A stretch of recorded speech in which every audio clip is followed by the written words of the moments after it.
Aydın Kalkan Eğitim Birsen Kayseri Birnoğlu Şube Başkanı. Okullarımızdaki TYP çalışanı personelin okullarımızın temizliği onlar tarafından yapılıyor biliyorsunuz birkaç yıldır. Bu yıl okullarımızda Kayseri'de 1100 tane okulumuz var. 462 tane personel görevlendirildi. Bu personelle 1100 tane okulu temizlemek mümkün değil, mümkün olmuyor. Onun için bir an önce biz yetkililere daha önce okul açılır açılmaz zaten bu durum üzerinde durduk. Okullarımızda sıkıntı var. Temizlik elemanı görevlendirmesinin mutlaka yapılması lazım. Okul aile birliklerinde para yok. Kantinler açık değil. Yani okul müdürü ve müdür yardımcısı arkadaşlarımızın bir elemanı çalıştırma gücü yok şu anda. Ondan dolayı mutlak surette kış geldi. Kışta biliyorsunuz kaloriferler yakılıyor.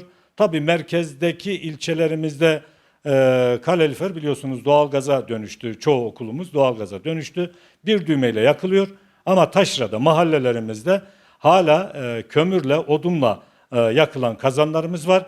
Kömürle, odunla yakacak okullarımızda eleman yok. Okullarımız, çocuklarımız üşüyor.